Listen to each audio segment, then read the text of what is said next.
text. It mainly is going to consist of the benefits that accrue to a person who has attained success through the method of sofa meditation, which has been mainly stressed in this text. And he is going to tell how easy it is as compared to the other methods like japa, yoga and all these methods. We are in the 57th shloka. Sarvajnata Triptiranadibodha Swatantrata Nityamalukta Shakti Ananta Shaktischa Niramayatma Vishuddha Devasya Shivattvameti. A person who has gone to the higher stage of meditation and got success, he will get all these qualities. Sarvajnata, he will become all-knowing. Whatever we may be having in our mind, he will be able to see it, perceive it clearly the moment we reach to such a Jivan Mukta. He will be able to say that. Several times, many people have vouchsafed the fact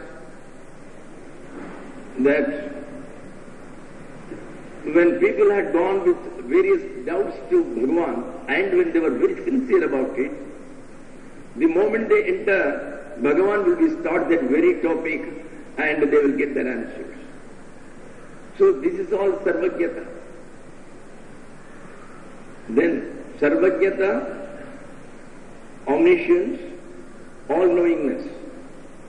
Triptihi, the man is absolutely contented, he is self-sufficient, as he has become the Atman, which is everything. Where is it that Atman is not there? The dosha is the Atman, the gulab jamun is the Atman, the wife is the Atman, the son is the Atman, the friend and foe, they are all Atmans. So, there is nobody else. There is nothing else which he requires to satisfy him. He is all. He is the same one who has got the Mercedes Benz. He is the same one who has got a Ford car. He is also this beggar with a bowl in the street who doesn't have a single vehicle. But when he has got all the things in some form or other, all the enjoyments are in his hands. And not only that, all the enjoyments, all the objects of enjoyment, they are all his creation. They are all he only. He has only become all those things. So at any time we can create 1,000 more such varieties, not to speak of the existing varieties. He gets such a power. Anadi Bodha. Bodha means the self-knowledge, the knowledge. So here he refers to the Anadi Bodha, a knowledge which comes without any cause, because this knowledge is not generated. You are always aware that I am the Brahman, you are the Brahman. So the question of getting that knowledge doesn't arise. The question of only removing the dirt or the veil which was covering it, the veil of ignorance, because of which we were unable to recognize it, that veil is removed, that's all, but nothing comes newly. Supposing there is a gold statue of Devi, in the olden days the Kamashi of Tanjore, when the Muslim invasion took place, so they brought the Devi, a few persons they installed at Tanjore. It was all dark because for many years they were pouring oil, doing abhisheka of oil, so nobody knew. So one day one of the bright chaps, one of the priests, he said, let me wash it and clean it well. When he cleaned, inside it was all gold. So gold is not newly coming up there. The gold was not generated. It was already a golden statue. Only thing is that dirt was covering it. That's all. So, it is a knowledge without cause. Anadi Bodha. Swatantrata. Now, no more you depend on anybody. You have got all the powers are there. So, you are not under the control of anybody. You are absolutely independent. Swarajya. It is your own kingdom. The entire kingdom is all yours. You are the king of all you survey. Swatantrata. Nityam Alupta Shakti. He will always be having such power, such strength to do anything, and it will never get exhausted. For instance, Jivan Mukta may work for 24 hours writing a book, but he will not feel the least strain. He will look as if he is just now afresh and he has just come out of his sleep. He will feel so fresh. So Alupta Shakti. Alupta means that which never disappears. That is called Alupta. That is which is irreducible. That which never disappears. Alupta Shakti, inexhaustible source of strength. Then again he is following it. Ananta Shakti, this is because he has the infinite power in him. Go on taking any amount, still it will be infinite. Infinite minus even any quantity you take, it will again remain as infinite only. Ananta Shaktischa Niramayatma. Here Atma doesn't mean self. Because he is now going to tell the next word about Deha. So here he is talking of mind. Niramayatma means a mind which is not afflicted with any anxieties, concerns about the body, about anything, absolutely no concern. So a clear mind without affliction. Amaya normally means ailment, disease, afflictions. So Niramayatma means a man whose mind has no afflictions of sorrow, no afflictions of anxiety, no afflictions of tension, stress, strain, nothing. Niramayatma Vishuddha Deha. Now his body is pure. The body was originally impure. Why? Because it was covered with ignorance. Now his entire body, every particle of it is consciousness. Even his body is full of Chaitanya now. It is not Jada as it used to be originally. His entire body, top to toe, a Jivan Mukta, is conscious. So Vishuddha Deha, his body is absolutely pure. That is why you will find some Siddha Purushas who are Jivan Muktas. They may not even take bath for 50 years, 60 years. And Swami Muktananda of Ganeshpuri had written about his Swamiji in those days, who never used to move from his place. He was always in one place, somewhere in Karnataka. But whenever people went, they found such a fragrance coming from him that is as if, he has just bathed himself in some good scent. It was like that. There was an Upasani Baba who was a disciple of Sai Baba of Shirdi. He was very near there, a place called Sakori. And in his later days, he had a big iron cage prepared for him. And he was inside the iron cage. He never came out of it. Day and night he used to sit there only. So whatever he has to do, every shaucha, everything was there. He never used to come out. But he used to look so pure at all times. Because the purity is not an external purity, it is an internal purity. He was purity itself. Now, already these are all the qualities. But where does he take? What is the final end? He will reach the state of grace. That state of godliness, he will become that ultimate Brahman. He will become that ultimate self whom we call as Shiva. Shivatvam Yiti. Here he talks of Shiva as the highest God, because we should know this book is part of a Shaivagama.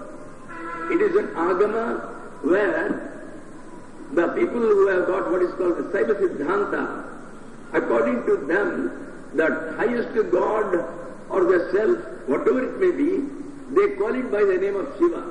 Shiva doesn't mean the form which we think of with the Ganges and with the moon and all that. Shiva represents that ultimate formless God, that is the supreme consciousness. Shivatvam Yeti. Yeti means he attains. He attains that Shivahood. he becomes Shiva. Na japo narchanam snanam na homo naiva sadhanam dharma dharma phalam nasti na pindo nodaka kriya. This is a very simple type of meditation which doesn't involve any rituals at all. Na japaha. You need not go on chanting a mantra, Ram Ram, Shri Ram, Shri Ram, Shri Ram, Jai Jai Ram, Shri Ram, nothing, no japa, no question of repeating any incantation or mantra, either the Nama japa or any other japa, nothing is involved here, no chanting of mantras. Na archanam. Archanam means when we take some flowers and put it on the Lord, taking some name of his, Om Ganadhyakshaya Namaha, Om Vinayakaya Namaha, Om Shri Matre Namaha. Like that we take a name of the Lord and we put the flowers. Or sometimes we may put Kumkuma, Kumkumarchana we call it. Or sometimes Vibhuti Archana. So all these things can be done. So Archana means the formal worship. That is called Archana. That is not recorded here. No Archana is recorded. Simply you have to say it Soham. It is that Atman, I am that Atman, who is Shuddha, who is Advaya, who is second to none, who is non-dual, who is Nitya, who is eternal, who is permanent. Go on thinking of all the attributes, whatever you have got. Nasnanam. Normally when you sit for any japa or any puja, one goes and takes bath to make himself pure. But here is a case where you need not take bath at all, but you can be continuing your meditation. There is no prescription that one should do. One should take bath and then only come and do this type of meditation. Na homaha. There is no need to kindle a fire for sacrifice. There is no homa involved. Nayeva sadhanam. No other equipment, no other instrument, nothing else is required for this purpose. Only you are required. You have to sit and meditate. Nothing else is required. Dharma dharma phalam nasti. Now, you are doing a homa. You are doing a sacrifice, kindling the fire.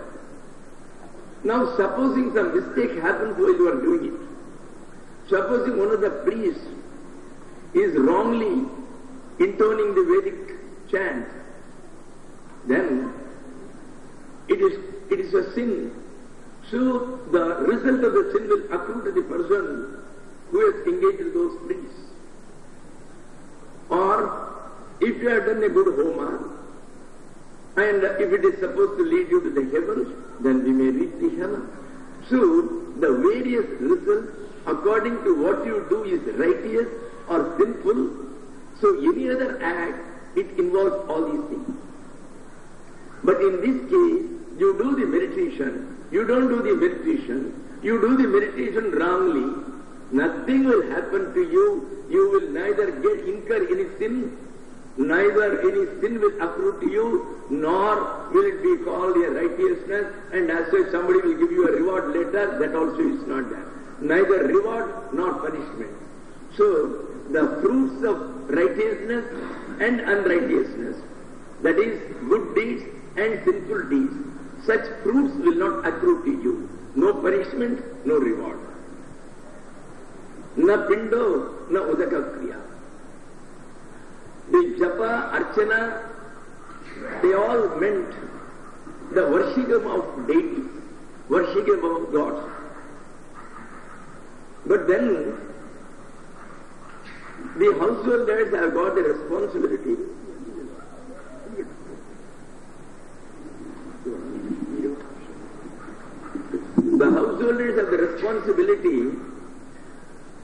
that once in a year or periodically they are supposed to do for pleasing their dead forefathers.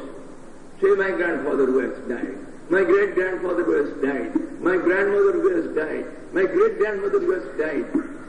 So up to 3 generations back, for them all, for pleasing them, we do some particular ritual which is called Shraddha.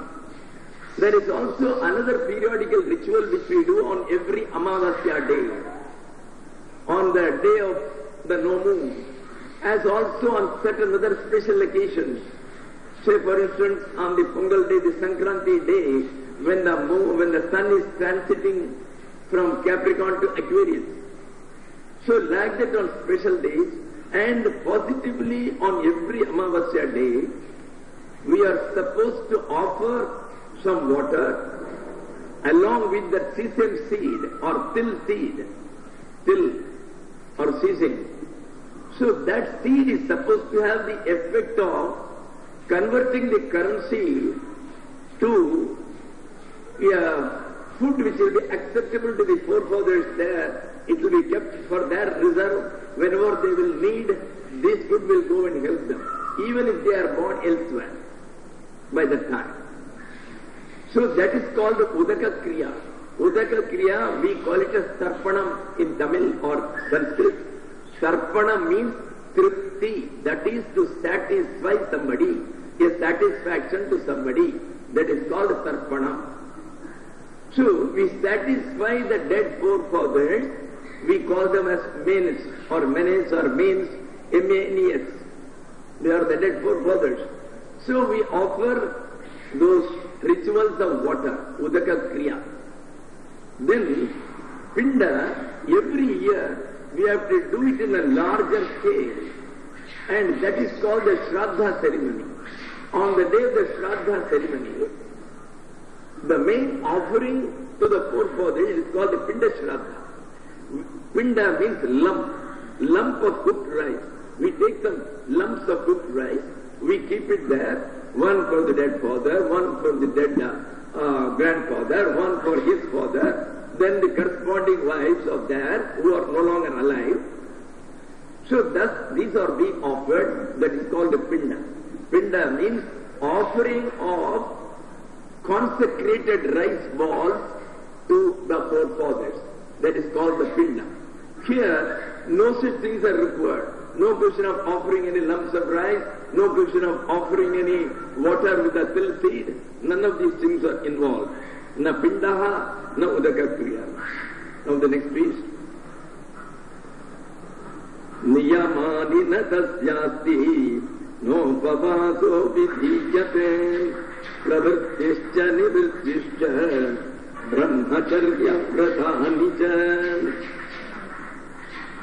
See, supposing somebody wants to go, annually many people go to a particular mountain where the famous Ayyappan temple is. Sabarimala. Yes, there is one Sabarimala where people go. But before going, there are a lot of restrictions. They should never tell a lie for a period of some 1 month or 3 months it is prescribed. They should not sleep on the bed, they should sleep on the plain ground. And they should not wear any pants, jeans, etc. Thus, there are various disciplines which have been prescribed in order that their tapasya or their puja will be effective. But here, there are no disciplines. You do what you want. You sleep on the bed, you sleep over the bed, you sleep under the bed. Doesn't matter at all. Niyamani na tasya asti. Tasya niyamani na asti. No, there are no niyamas. Niyama means disciplines. That you should be like that, you should be like that. Absolutely not. No upavaso vidhiyate. Upavasa means not taking food. Going hungry, say for 1 night.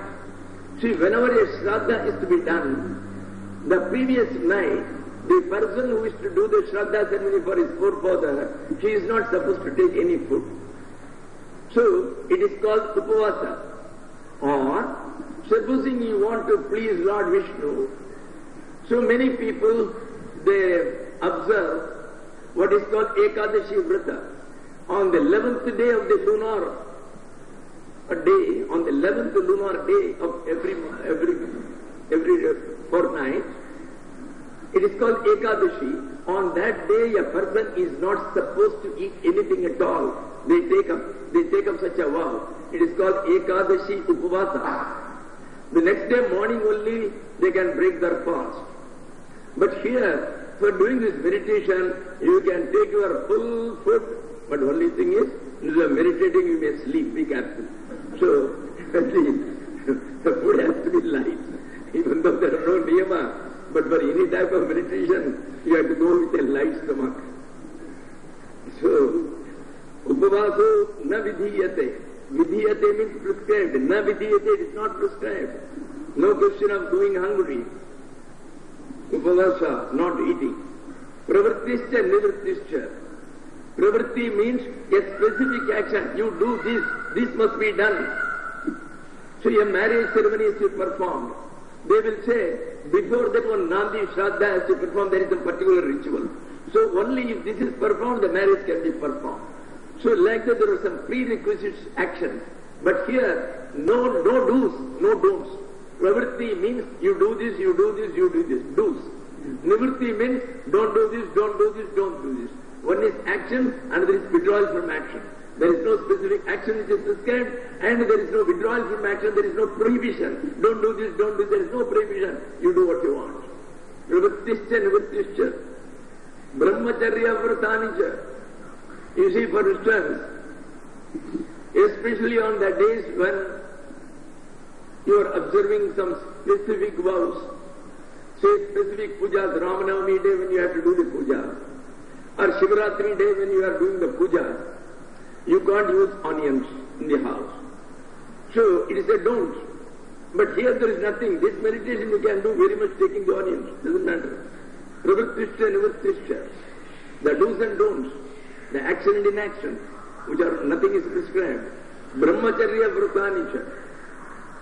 For the normal spiritual practices, it is specifically told that a man should have to observe celibacy. He should not be intimate with people of the other sex. Whoever is the aspirant, they should not move intimately with any other sex. So this has been prescribed, that is called the vow of celibacy.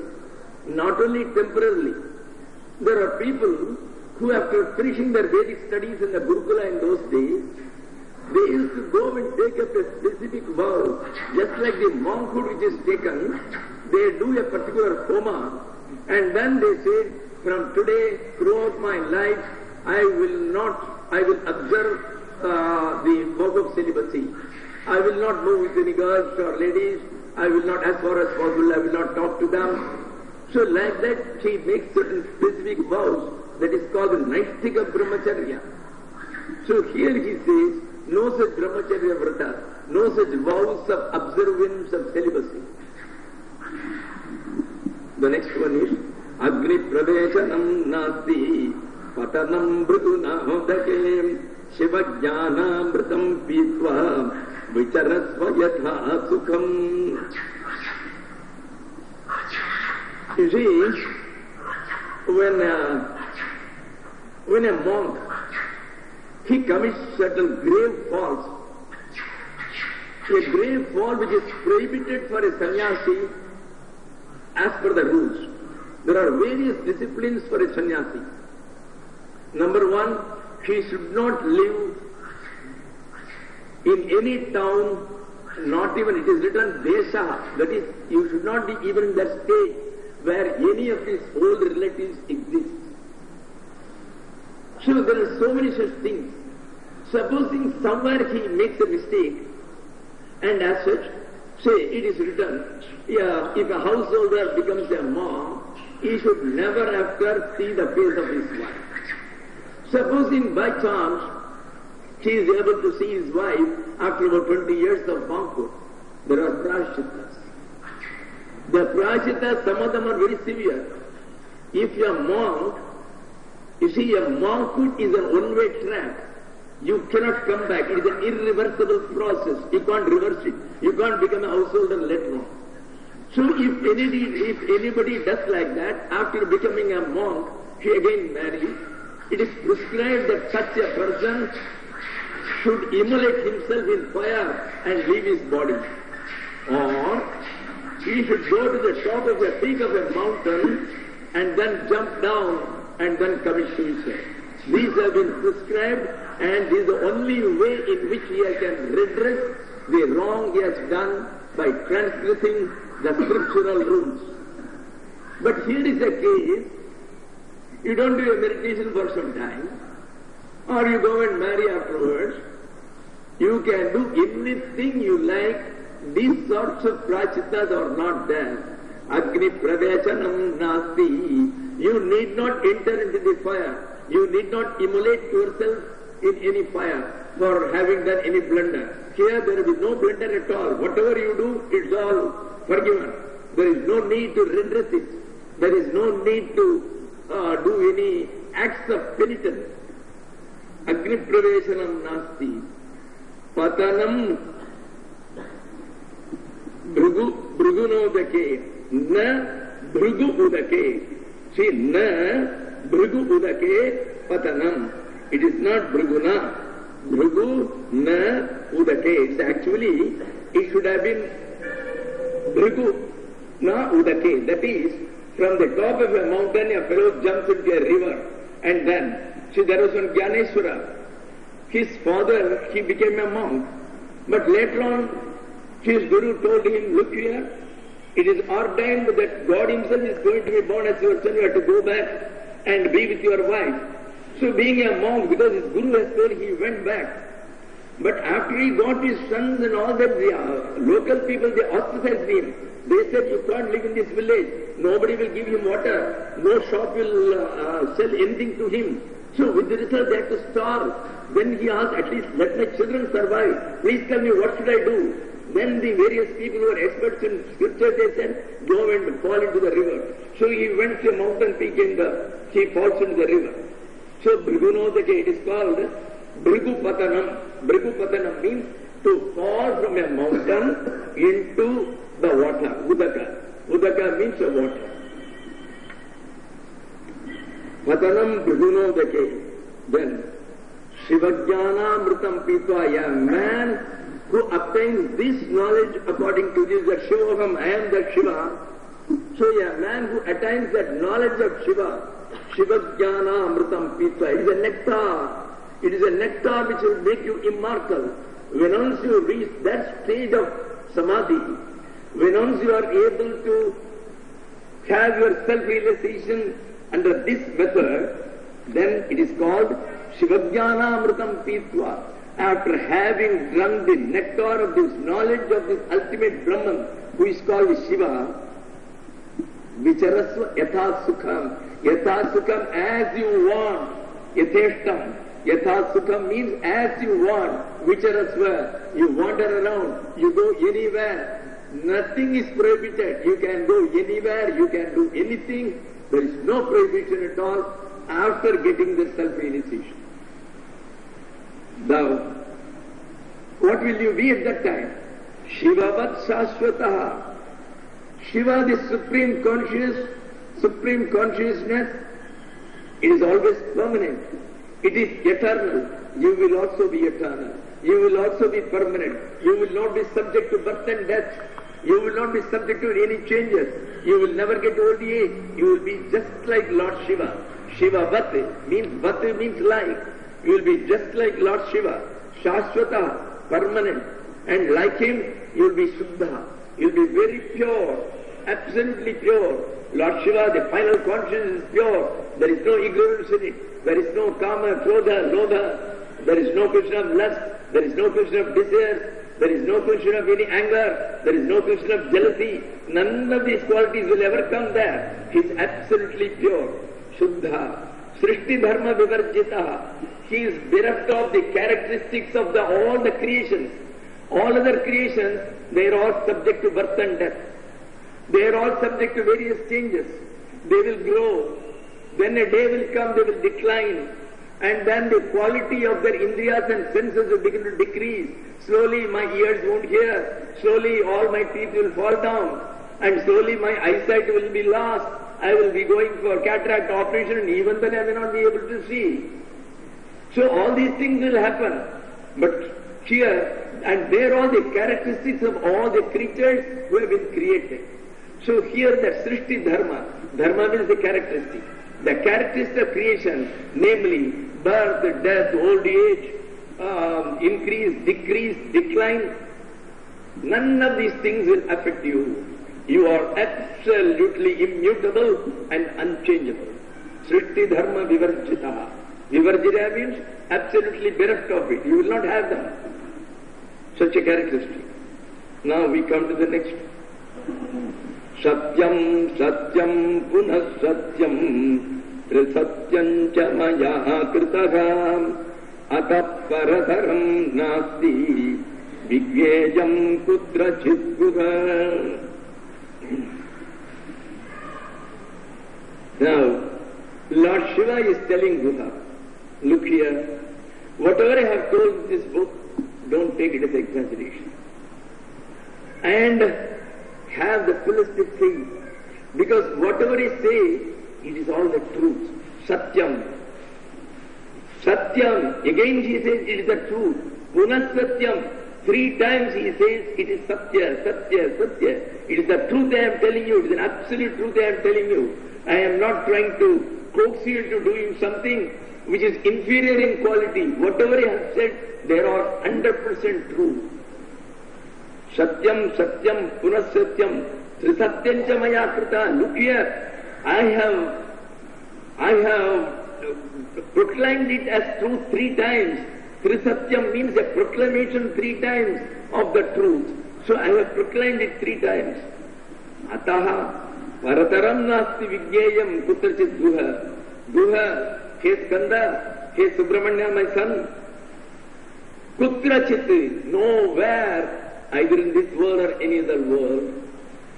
Parataram nasti, there is nothing which is more supreme. There is nothing which will be better than this method.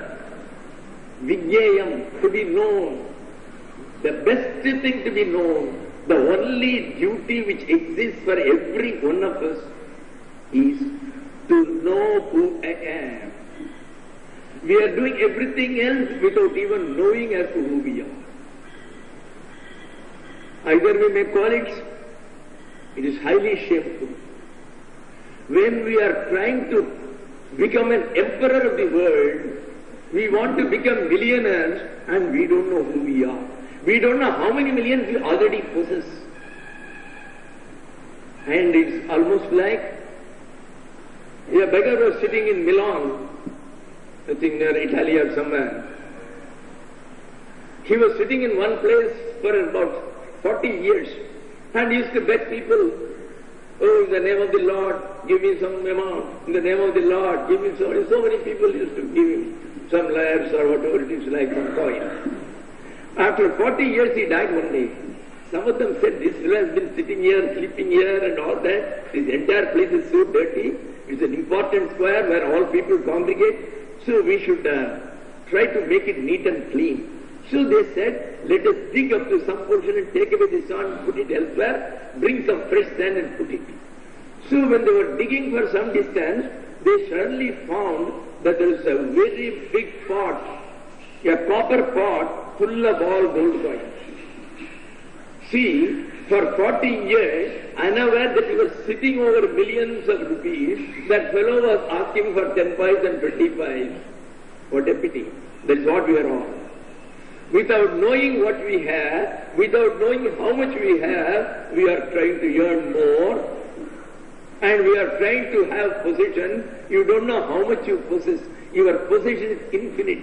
Anantam batame vittam. Yasyame nasti kinchana. From one side you may say, I am a beggar, I own nothing. But I own the most infinite of things.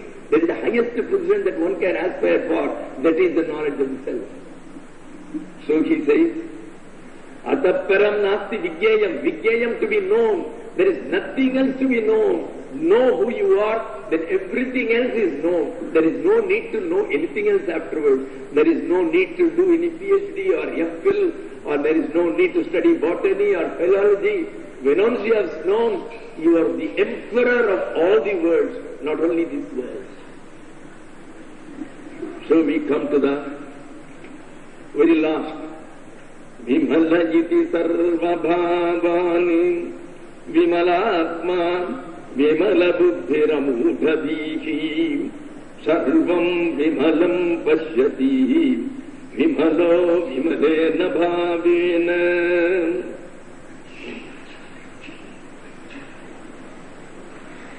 Vimala iti sarva bhava. You always think that I am pure. So whenever any thoughts come, you just reject them, don't accept. You say, I am pure. I don't want to be tainted by any thoughts whatsoever. No thoughts should come to me. Vimala iti sarva bhavani. You remain pure and don't accept any of the thoughts. Sarva bhava. Vimala Atma. When once you have done this meditation, your entire mind is pure. Your mind has no confusion. Your mind doesn't have delusion. You have known what is a fact. Otherwise, so long as we think the diverse things in this world, so long as you see the plants, the trees, the lizards, and the squirrels, and men, and the pillars and buildings, it is called viparita bhavana. It is a wrong thought. It is a delusion. You are not seeing in reality what is there. You are seeing something else other than what it is. So here is a case where his mind has become pure. It sees only everything as pure. Vimalatma, Vimala Buddhi. His intellect also has become absolutely pure, because the Buddhi is the one which takes the decisions on things. It takes the decision. You see, when the eye sees the fan. So some impression of it in figures, it comes. But you have not yet recognized it that this is a fan. Now who is to recognize? Now the Buddhi comes into the picture. This is flash. My dear Buddhi, here is a form. Tell me what it is. It will say, oh, this is fan. I have read it. When I was 3 years old, so many people used to tell me, this is a fan, this is a fan. I know. So your memory comes to your rescue, and it is the Buddhi which takes on the archives, its memory, and then it says, it recognizes and says, I know it's a fan. So these two things work together. The eye only sees, the eye cannot recognize. It is the Buddhi which recognizes. The mind only flashes the figure of a fan to the mind, to the Buddhi, to the intellect. So here is a case where the Buddhi will now recognize nothing as a fan. It will recognize it, here is Brahman. It will see a pillar. It will not recognize it as a pillar, because it will now recognize it as Brahman. It will see only the Brahman because the intellect has become pure. Vimala Buddhihi, Amudhadhihi. Now, previously, his wisdom was all foolishness. He only used to think that he is there. Dhihi again means the Buddhi only. So, Amudhadhihi. Mudhadhihi means a foolish person. Amudhadhihi means a man who is not foolish. No more foolishness. Now he is the wisest. And Sarvam Vimalam Pashyati. Wherever he sees that purity. He says, whenever, who is that purity? The purity is that ultimate consciousness, that supreme consciousness, that Shiva. When he sees the fan, he sees Shiva the Vimala, Shiva the pure. When he sees the window, he sees the Shiva the pure. So wherever he sees, whatever he sees, it's all Shiva the purity. Vimalam Pashyati, he sees all purity, purity everywhere. Vimalaha, he himself is absolutely pure. So, Vimalena Bhavena, all his thoughts, they are pure thoughts. What is pure thought? All the impurities are whatever is other than the Atman, that is all impure.